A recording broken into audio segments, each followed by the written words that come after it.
In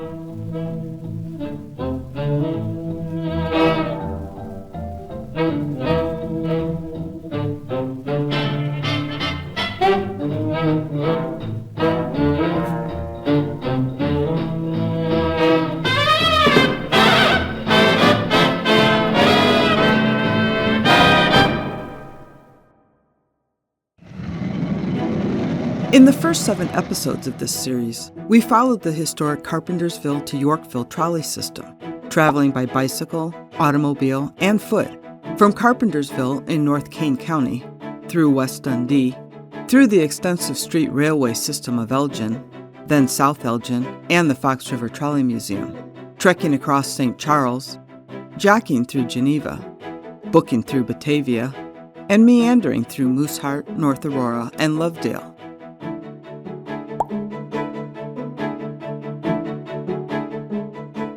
In Part 8 of this Fox River Trolley series, we'll continue south, traveling into and through the historic city of Aurora, exploring its once considerable street railway system, its pivotal role in the Fox River Trolley, as well as the city's deep history.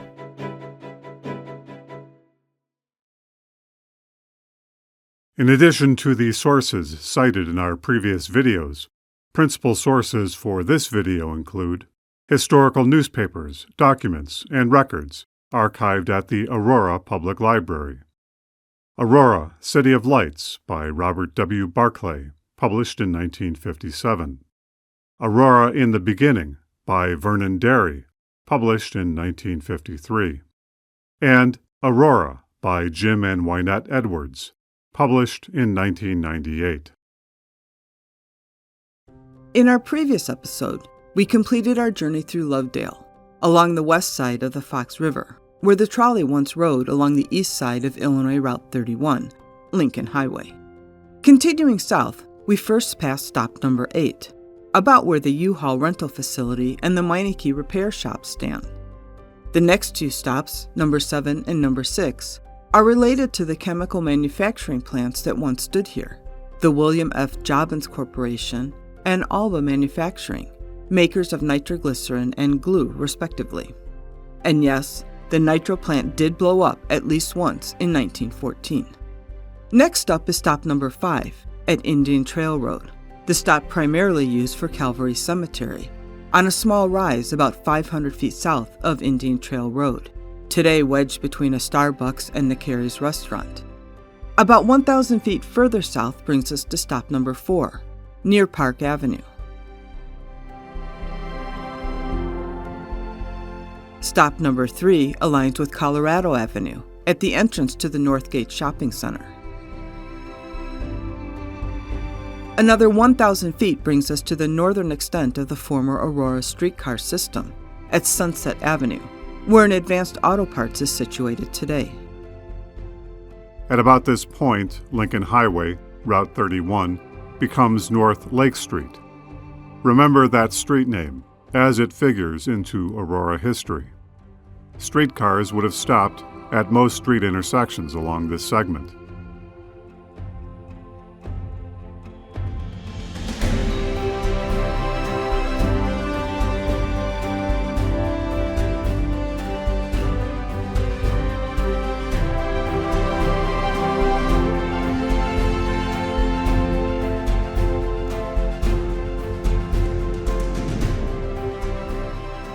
We approach the popular Spruce Street stop, nearby the former Chicago and Northwestern train depot, at which point we are entering the primary commercial district of Aurora. We turn left onto Galena Boulevard.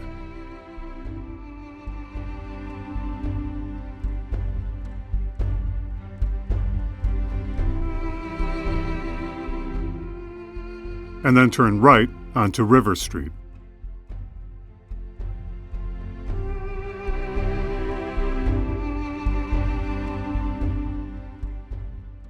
We next turn left onto Downer Place, leading to Stolp Island.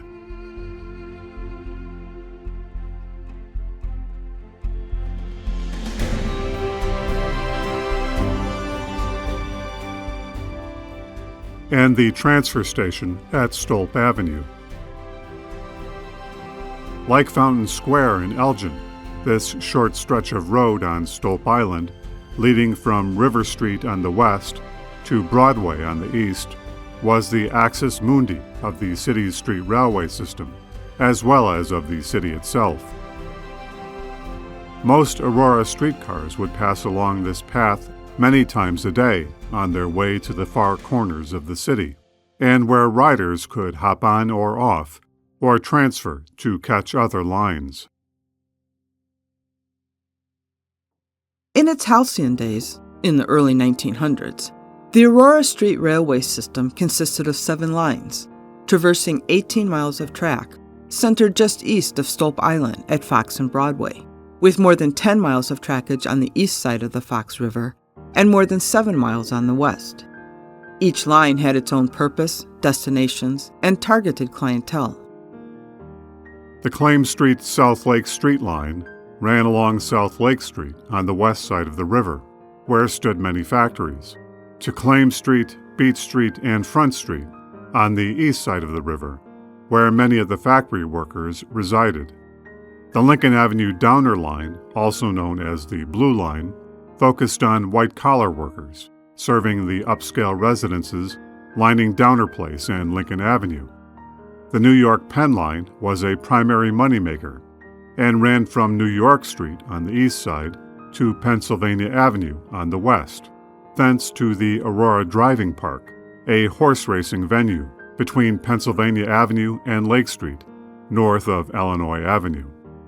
The 5th Street Spruce Street line carried passengers between Spruce Street on the west side from the Aurora DeKalb Interurban Terminal all the way to Phillips Park at the southeast corner of the city, a popular destination. The High Street line on the east side passed north and south along High Street, a street which traverses a viaduct over the Chicago, Burlington, and Quincy rail yard.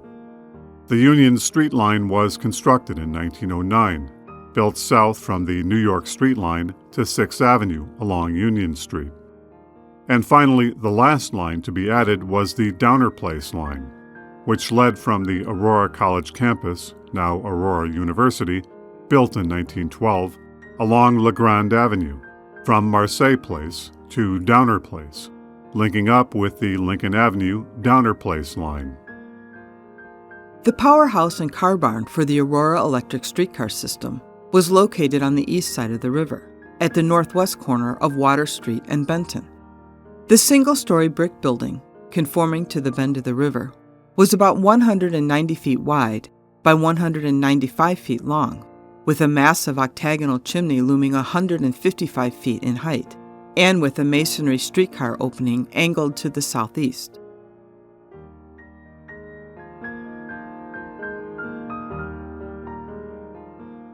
The system typically had a dozen or more cars in operation at any time, each staffed with a motorman and conductor.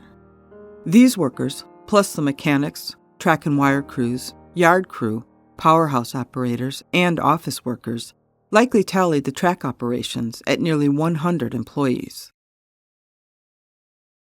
Like Elgin to the north, Aurora's streetcar system began with horses as motive power. In June of 1882, the Aurora Streetcar Company was incorporated by Henry H. Evans, a 46-year-old Aurora statesman and financier, along with 7 other capitalists and railroad operators. In that same month, the company was granted a franchise by the city of Aurora to operate a streetcar company, and wasted no time in its construction. Initially, rail construction laborers were paid $1.25 per day for their efforts, about $65 per day today. However, the heavy work and hot weather soon had them demanding higher pay, ultimately resulting in a strike, wholesale layoffs, and hiring of a whole new workforce.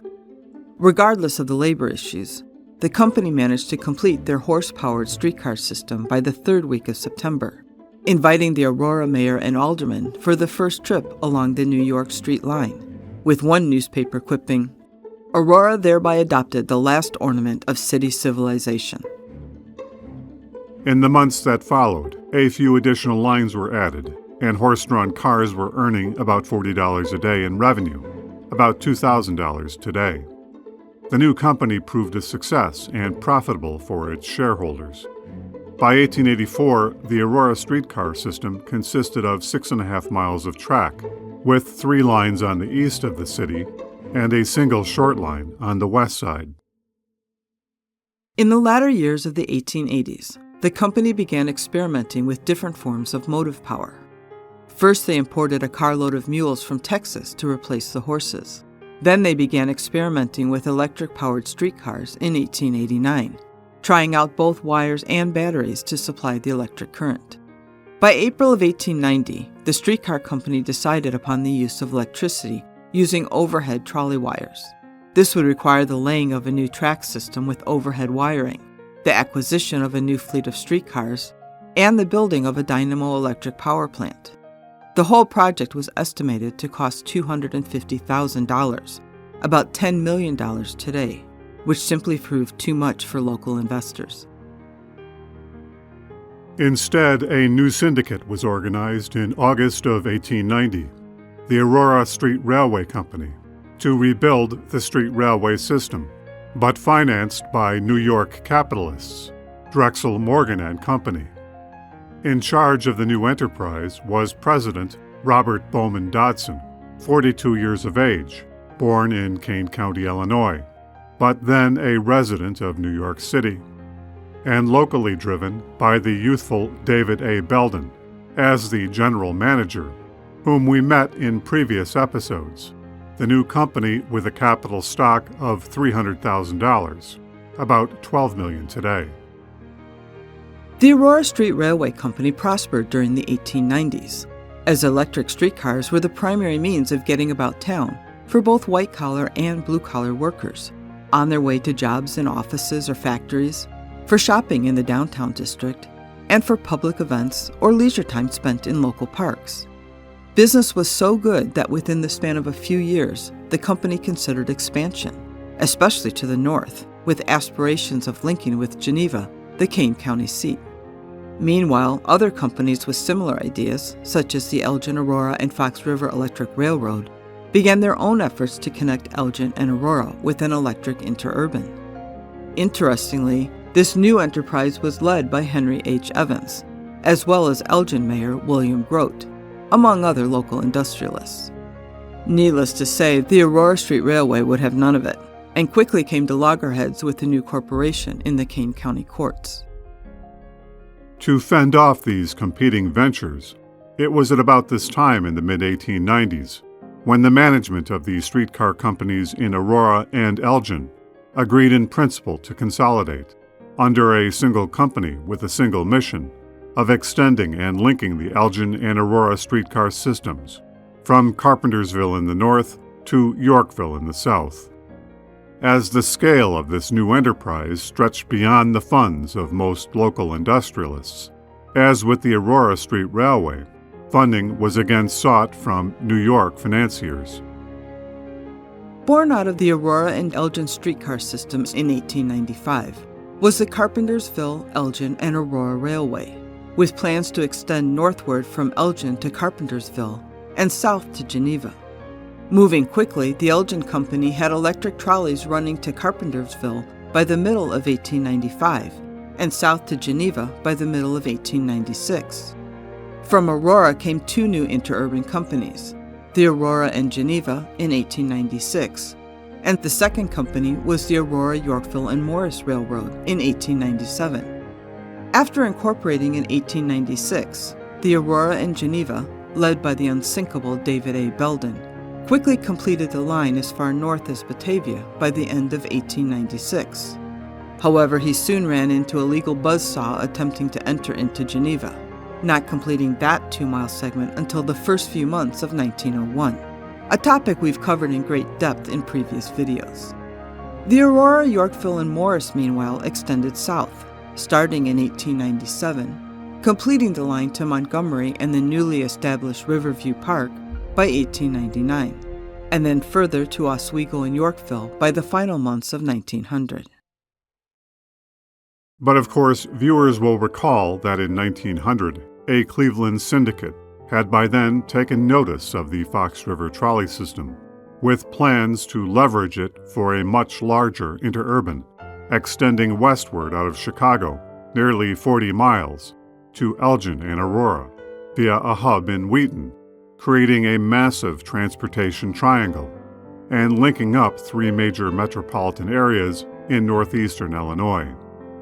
The syndicate, financed by the Western Reserve Trust Company and led by Maurice J. Mandelbaum and Fred T. Pomeroy, acquired all of the segments of the Fox Valley trolley system by the first few months of 1901. And in May of that year, they incorporated the Elgin, Aurora, and Southern Traction Company. Instead of traumatizing the newly born interurban, the purchase of the Fox Valley trolley system and its subsequent rebranding, first to the Elgin, Aurora, and Southern Traction, then to the Aurora, Elgin, and Chicago Railway, infused significant capital into its purse.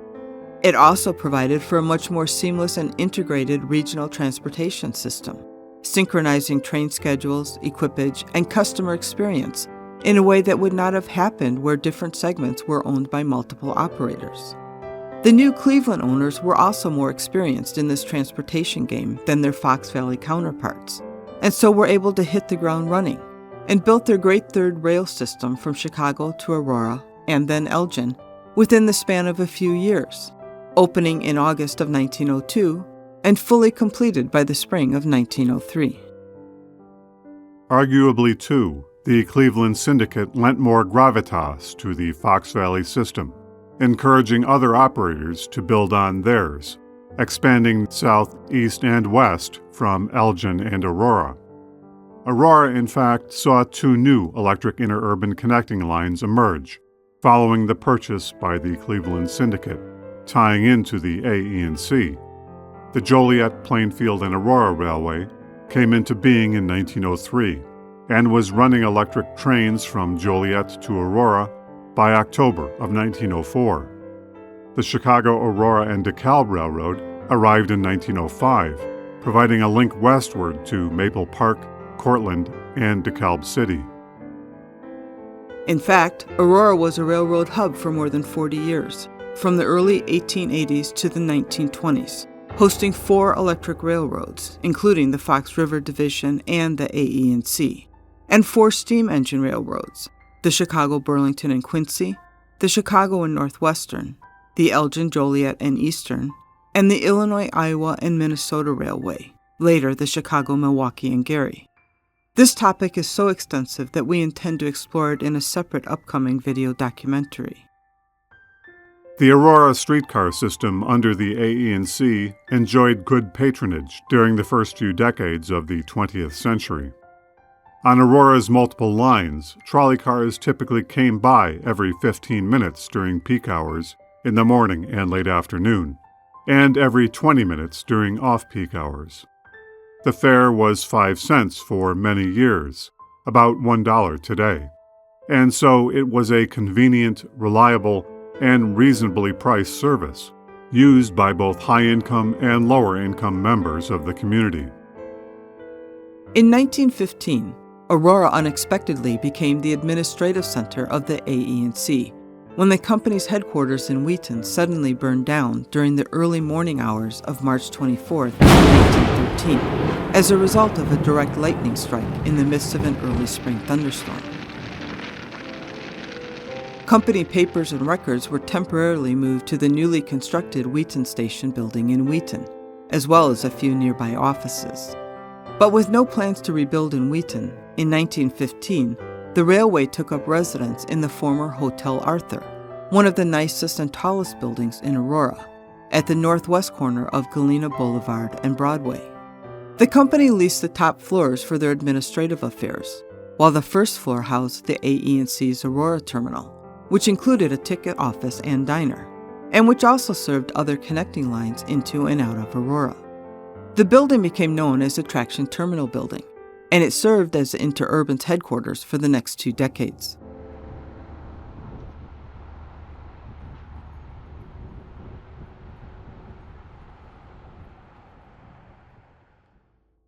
However, by the late 1910s, the AE&C was struggling financially.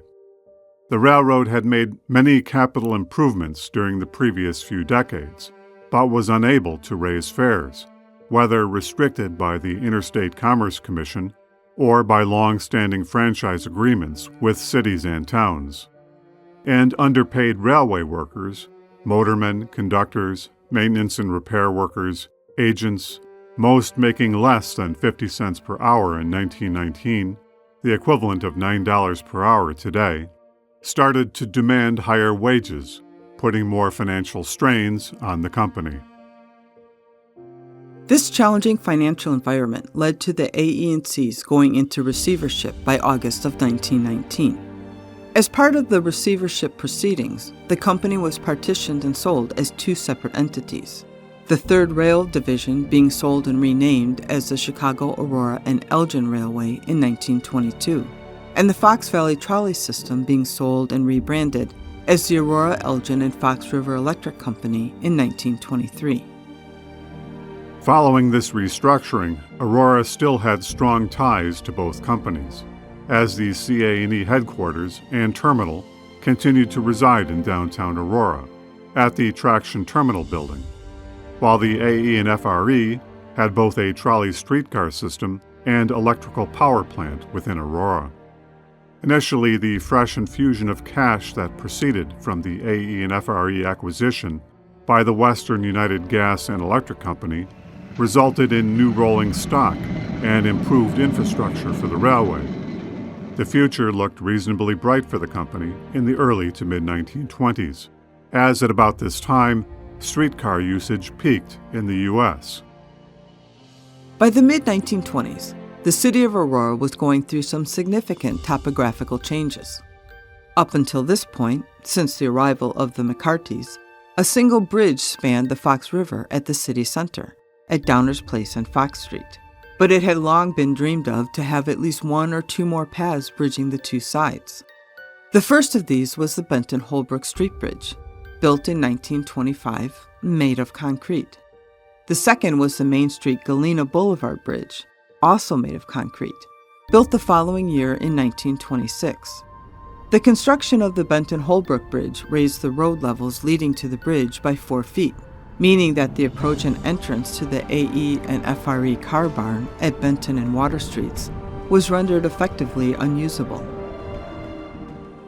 At some considerable expense of $325,000, about $5 million in today's money, the AE&FRE built a modern new car barn in 1925, this time on the west side of the river, along South River Street, south of the North Avenue Bridge, about a half-mile southwest of the original facility. The new barn had a capacity of 100 cars and was designed and constructed by the firm of Stone & Webster of Massachusetts. The 2-story brick building was considered state-of-the-art and had facilities for all aspects of streetcar maintenance and repair. Just a few years later, one of the wildest and deadliest accidents in the history of the Fox River trolley system occurred on the streets of Aurora. In the late evening hours of Saturday, July 9, 1927, at about 11:30 p.m., a packed AE&FRE interurban car heading south crashed into a herd of elephants. Ironically, the circus was on its way to a memorial service for members of their company killed in a terrible train wreck years earlier in Hammond, Indiana, in June of 1918. Elephants were being ridden to the Chicago and Northwestern yards at River and Walnut Streets from Exposition Park in North Aurora, where they were to be loaded onto train cars. The circus caravan, consisting of 8 elephants, some with riders, pulling a few circus vans, were traveling south along North Lake Street, approaching Plum Street, about a half-mile from the Chicago and Northwestern yard. Just then, from the north, came an AE&FRE interurban car, traveling along the east side of the road. The motorman, 20-year-old Leslie Saluver, later testified that he was going no more than 15 to 25 miles per hour, although other witnesses said the train car was traveling closer to 40 miles per hour. Out of the darkness, the trolley car plowed into the herd of elephants, hitting the bull square on, knocking it to the ground and sending its rider tumbling beneath the massive elephant, with both the elephant and rider killed instantly. Other elephants were hit, throwing their riders into the air, a few being seriously injured.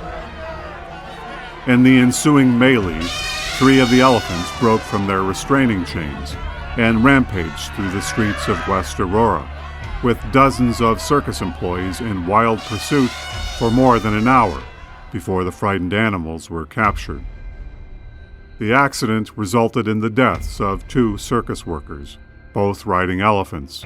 Robert Benson, 25 years of age, from Boston, Massachusetts, and Edward W. Welch, age 25, of Logansport, Indiana. In addition, 8 people were seriously injured, including a few interurban passengers. By the late 1920s, streetcar ridership was significantly down across the United States, as automobile technology grew in use in both cities and rural settings. Then came the Great Depression, following the U.S. stock market crash of October 1929, resulting in widespread unemployment and severe deflation. This was a financial blow from which many companies, including the AE&FRE, would not recover. The writing on the wall came as early as 1930, when the AE&FRE began to replace some of its trolley lines, including 2 lines in Aurora, with bus service. As bus service did not have the additional cost of maintaining tracks and wiring, it provided some financial relief to the beleaguered streetcar operators. Within a few years, by November 18, 1934, all of the Aurora streetcars were abandoned in favor of bus service throughout the city. Months later, in March of 1935, the AE&FRE abandoned all trolley service along the Fox River Valley, save a few short freight routes near South Elgin, instead forming the Fox Valley Bus Lines Company in August of 1934. This company in turn was sold to the National City Lines in 1936. Within the span of a few years, Aurora's streetcar service of more than 50 years was no more. In spite of losing its streetcar system and the Fox Valley Interurban, electric trains continued to run in Aurora, in the former the Chicago, Aurora, and Elgin Railroad, the former 3rd Rail Division of the AE&C. By the mid-1930s, as automobiles proliferated, main Aurora streets, such as Broadway, became clogged with traffic, and the interurban cars, which notably were there first, were viewed as a primary culprit. To alleviate this problem, the city of Aurora pressured the CA&E to remove their street trackage and terminal from Broadway. After the 20-year lease for the traction terminal building expired in 1935, the CA&E moved their Aurora terminal to 51 South Broadway, using street boarding. Over time, they also began to move their administrative offices back to Wheaton, where their shops and dispatcher functions were already located. Then in 1939, the CA&E constructed a new terminal to the north of New York Street, just below the east side of the bridge, as well as moving their tracks off of Broadway, instead rerouting them along the east bank of the Fox River. The new New York Street Terminal opened to patrons on Sunday, September 17, 1939, although the track reroute off of Broadway was not completed until the end of that year. The railroad continued to operate its Aurora service until July 3, 1957, when all passenger service was abruptly discontinued on the railroad. Freight service continued for another few years, until June of 1959, but the electric railroad was ultimately abandoned in the summer of 1961. Archaeology has revealed that many locations along the Fox River in Illinois have been inhabited by indigenous people for hundreds or thousands of years. But Aurora is one of the few Fox River locations where there is a clear historical record of overlap of Native American settlement and Euro-American settlement. The first Euro-American to settle the Aurora location was 25-year-old Joseph McCarty, a millwright, along with his apprentice, Jeffrey Beardsley, when they traveled from Elmira, New York in late 1833. Arriving in the Fox River Valley in the spring of 1834. Traveling up the Fox River, they encountered a large Potawatomi settlement just north of the present-day city, between Indian Trail Road and Illinois Avenue, straddling both sides of the river, populated by several hundred people and led by Chief Wabanzi. In spite of being in his 70s, Chief Wabanzi, once a feared warrior, was yet an imposing man, over 6 feet tall and in vigorous health when the McCarty party arrived. He had aged into an elder statesman by this time, with the unfortunate task of preparing his people for one last journey across the vast Midwestern plains into Iowa. The Indian Removal Act of 1830 and the 1833 Treaty of Chicago had set the unfortunate fate of Wabanzi's people on a track far from their home. In spite of this, Wabanzi is said to have treated the young McCarty kindly. McCarty, for his part, had noticed that the large island, in what was to become Aurora, had a small waterfall with a suitable head of water for a sawmill and perhaps a gristmill, and that is exactly what McCarty knew how to build. He laid claim to 360 acres of land on the east side of the river by the island, constructing a small log cabin, and then claimed 100 more acres on the west side, as he intended to build a dam across the river. While occupied with his new riverside enterprise, McCarty wrote to his younger brother, Samuel, also a millwright in Elmira, encouraging him to come and take advantage of the beautiful location and opportunity on the Fox River.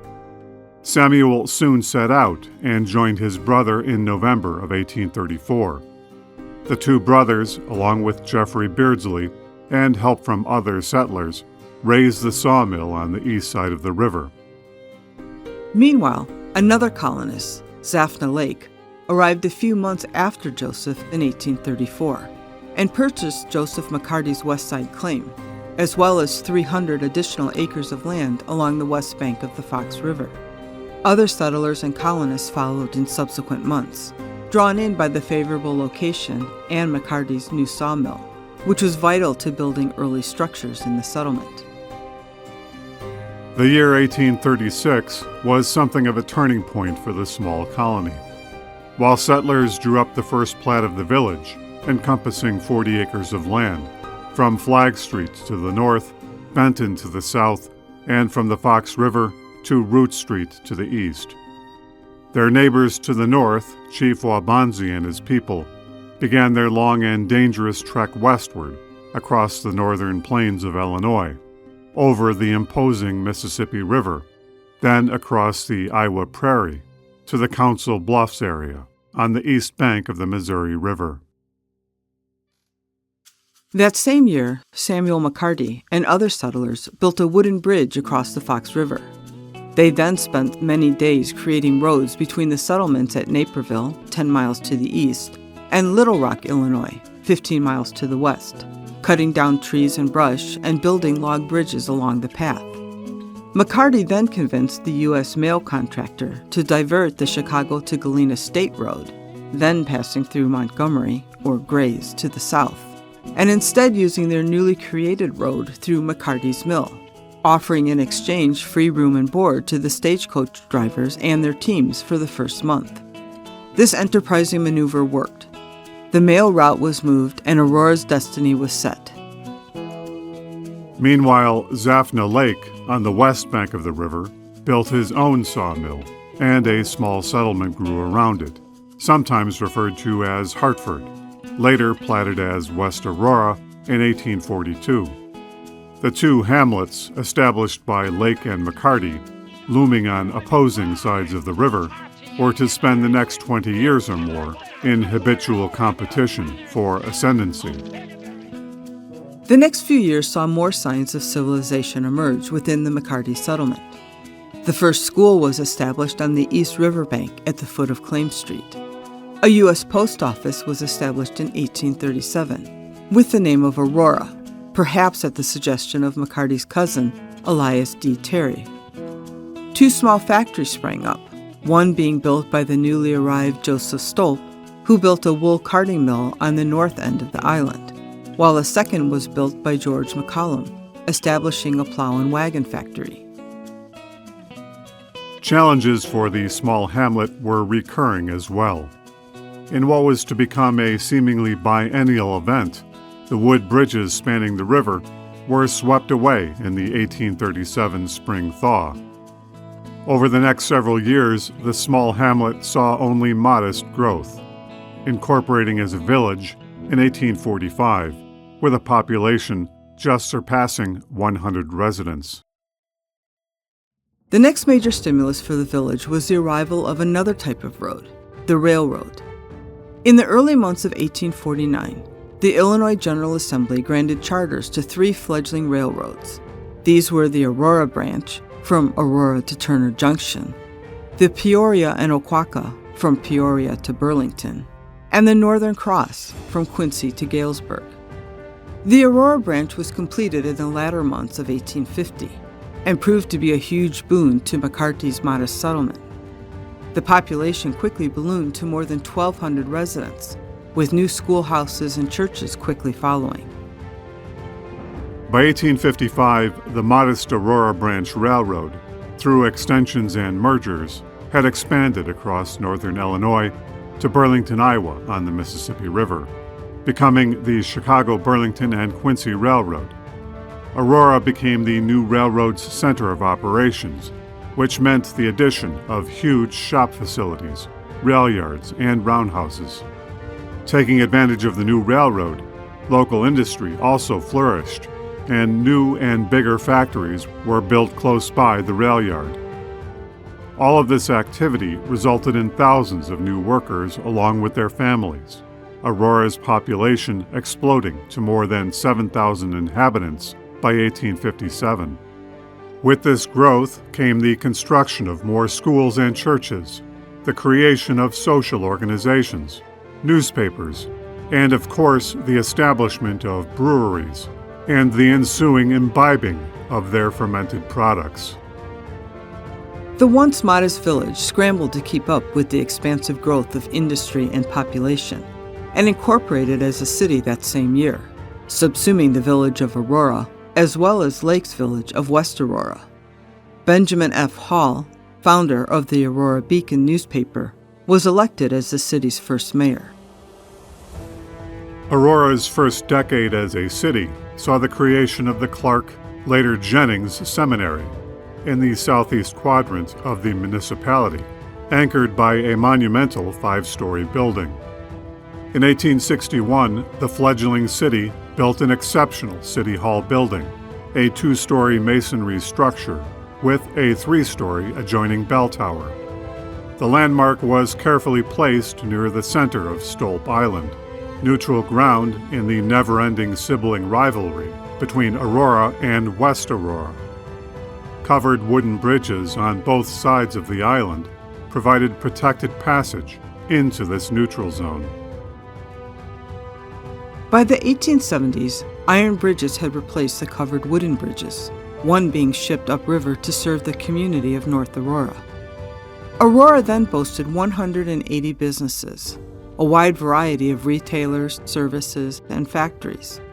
In 1878, the Grand Army of the Republic organization built a memorial building of stone construction, adjacent to and east of Aurora's City Hall, a building which yet stands today.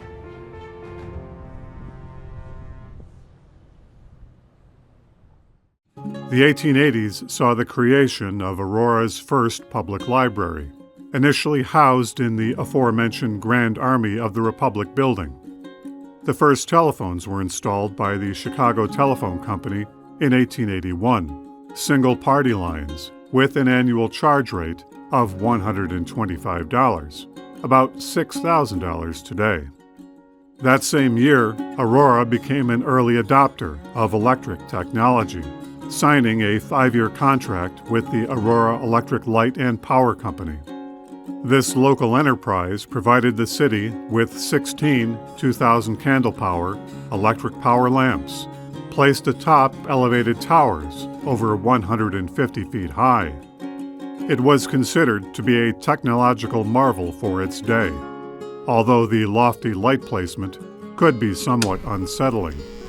And it was these highly placed beacons which earned the municipality its moniker of City of Lights.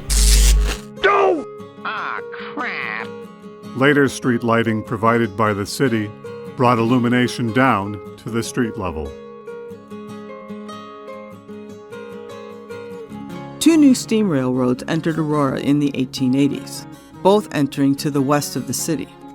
The Chicago and Northwestern building a branch line from Geneva south to Aurora, and the Elgin, Joliet, and Eastern Railroad building a line north from Normantown, Illinois. The Aurora City Waterworks were installed in 1886, with a pumping station positioned to the north of the city.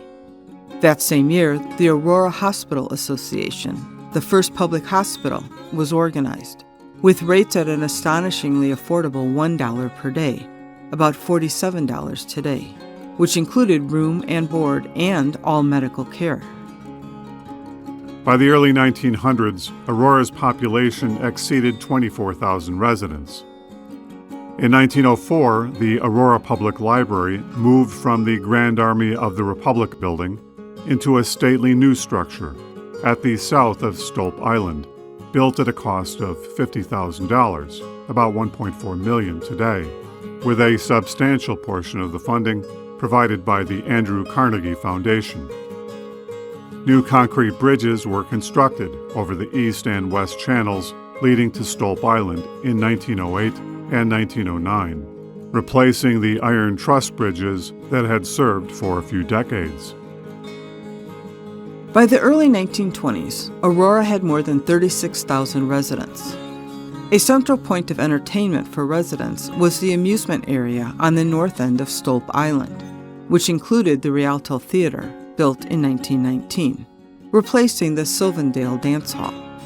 After the Rialto Theater burned down in 1928, it in turn was replaced with the stunning Art Deco Paramount Theater, opened in 1931, being built after the construction of the Galena Boulevard Bridge in the mid-1920s. It is still a popular venue to this day. With its strong industrial economy, Aurora has always been an attractive location for newly arrived immigrants coming into the U.S. from Ireland, Germany, Sweden, Romania, Russia, and Italy.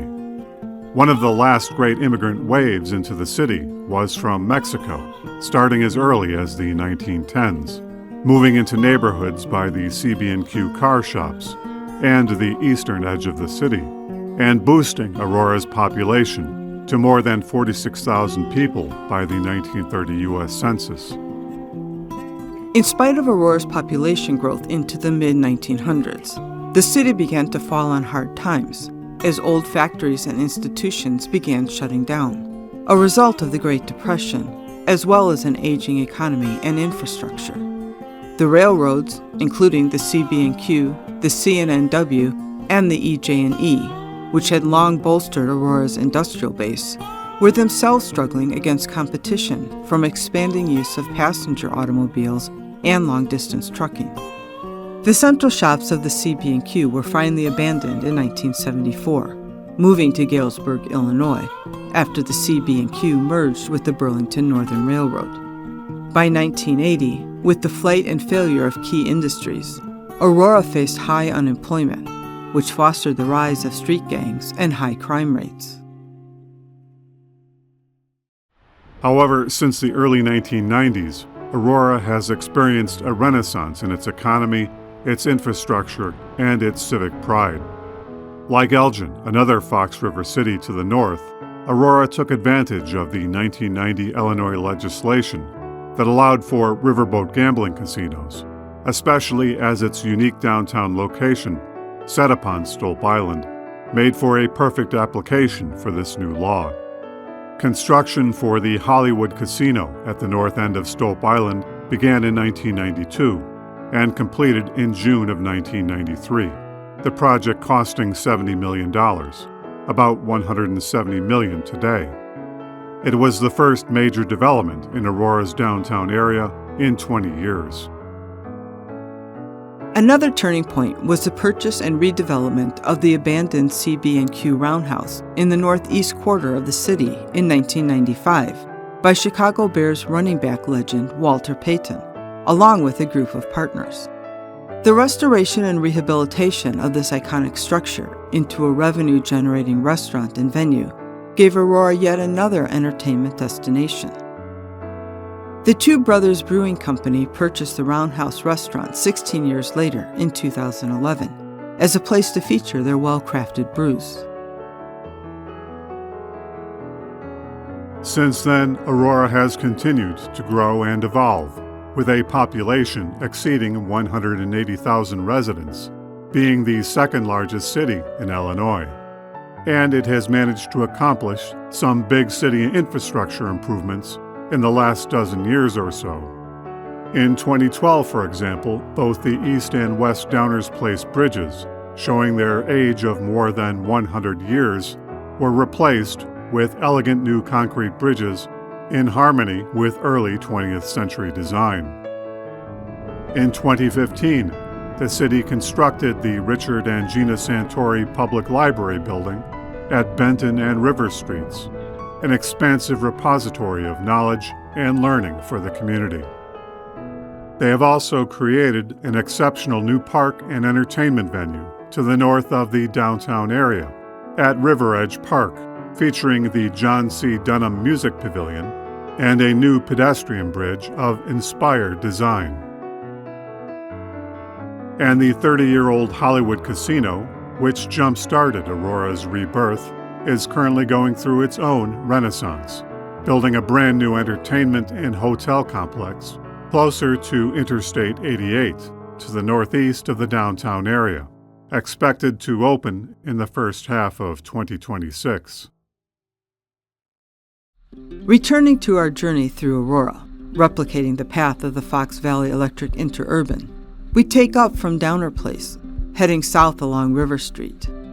There would be potential stops at virtually every street corner for the trolley as we head south.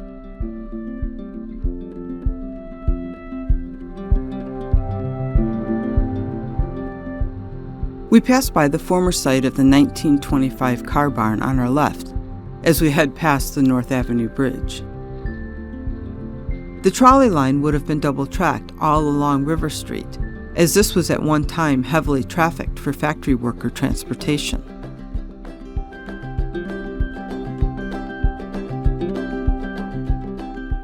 We passed under the Chicago, Burlington, and Quincy Railroad Viaduct, built in 1922, heading southwest.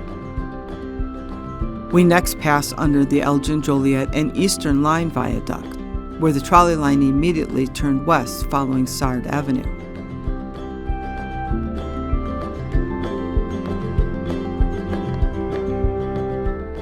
Along Sard Avenue, there was a single trolley track lining the street.